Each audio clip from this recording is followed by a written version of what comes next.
Hi viewers, ഇന്ന് നമുക്കൊരു recipe video അല്ല, പകരം ഒരു കിച്ചൺ ടിപ്പ് വീഡിയോ ആണ്. ഇഞ്ചി ഏറ്റവും നന്നായിട്ട് പീൽ ചെയ്യാൻ പറ്റിയ വിദ്യ.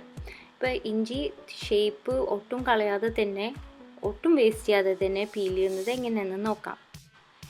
ഇപ്പോൾ സാധാരണ നമ്മൾ വീട്ടമ്മമാരൊക്കെ ഇങ്ങനെ ഇഞ്ചി പീൽ ചെയ്യാറ് ഇങ്ങനെ ഒരു ഓർഡിനറി കിച്ചൺ നൈഫ് വെച്ചിട്ട് അല്ലേ.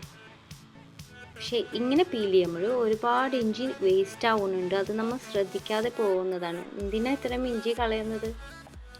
ഒരുപാട് ശ്രദ്ധിച്ച് പീൽ ചെയ്താൽ പോലും ഈ സ്കിന്നിൻ്റെ ഒപ്പം ഒരുപാട് ഫ്ലഷ് പോരുന്നുണ്ട്.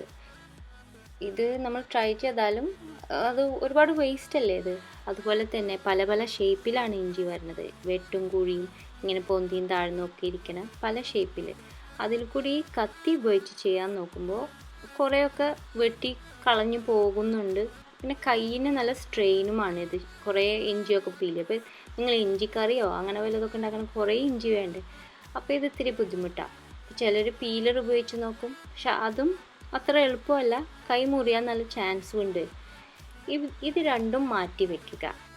ഏറ്റവും എളുപ്പത്തിൽ ഇഞ്ചി പീൽ ചെയ്യാൻ പറ്റിയ സാധനം നിങ്ങളുടെ എല്ലാവരുടെയും കിച്ചണിലുണ്ട്. സാധാരണ ഒരു ടേബിൾ സ്പൂൺ, ഇതുപോലത്തെ ഒരു സാധാരണ സ്റ്റീലിൻ്റെ സ്പൂൺ ഉപയോഗിച്ചിട്ട് നമുക്ക് ഏറ്റവും എളുപ്പത്തിൽ ഒട്ടും ഇഞ്ചി വേസ്റ്റ് ചെയ്യാണ്ട് ഇഞ്ചി അതിൻ്റെ അതേ ഷേപ്പിൽ തന്നെ പീൽ ചെയ്തെടുക്കാം. ഇഞ്ചി കഷ്ണം ഒരു കയ്യിൽ പിടിക്കാം, മറ്റേ കൈ വെച്ച് സ്പൂണും പിടിച്ചിട്ട് ഒന്ന് ചെറുതായിട്ട് സ്ക്രേപ്പ് ചെയ്ത് കൊടുത്താൽ മതി. ഒട്ടും തന്നെ ശക്തി ഉപയോഗിക്കണില്ല ഞാൻ. വളരെ സിമ്പിളായിട്ട് സ്ക്രേപ്പ് ചെയ്യുമ്പോഴേക്കും ആ തിൻ ലെയറായിട്ട് ഇഞ്ചിയുടെ തൊലി പോരെയാണ്. ഒട്ടും ഇഞ്ചി ഇതിൽ വേസ്റ്റ് ആവണില്ല. ഇത് ശരിക്കും നല്ല എളുപ്പമുള്ളൊരു ഇതാണ്. ഈ ടിപ്പ് കണ്ടുപിടിച്ച പിന്നെ എൻ്റെ കിച്ചണിൽ ഒരുപാട് സമയം ലാഭിച്ചിട്ടുണ്ട്. അപ്പോൾ ഇത് അറിയാത്തവർക്ക് ഇത് നല്ലൊരു ഹെൽപ്ഫുൾ ടിപ്പാണെന്ന് ഞാൻ കരുതിയോണ്ടാണ് ഇങ്ങനൊരു വീഡിയോ ഉണ്ടാക്കിയത്. നിങ്ങളൊന്ന് ട്രൈ ചെയ്ത് നോക്കൂ, ഒരുപാട് ഹെൽപ്ഫുള്ളാണ്. അതുപോലെ തന്നെ നമുക്ക് പിള്ളേരുടെ കയ്യിലും കൊടുക്കാം. അവർ വെറുതെ ഇരിക്കണമെങ്കിൽ കുറച്ച് ഹെൽപ്പ് ചെയ്യട്ടെ നമ്മളെ എടുക്കുക അല്ലേ.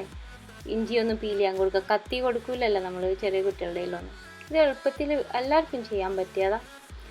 അത് പ്രത്യേകിച്ചും ശ്രദ്ധിക്കേണ്ട ഒരു കാര്യം, ഇഞ്ചി നല്ല നനവുണ്ടാവണം. ഭയങ്കര ഉണങ്ങിയ പീസ് ഇഞ്ചിയാണെങ്കിൽ ഇത്തിരി നേരം വെള്ളത്തിലിട്ട് വെക്കണം.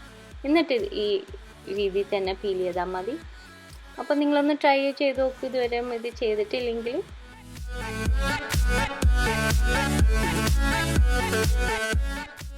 അടുത്ത പ്രാവശ്യം ഒരു നല്ല റെസിപ്പി വീഡിയോ ആയിരിക്കും കേട്ടോ.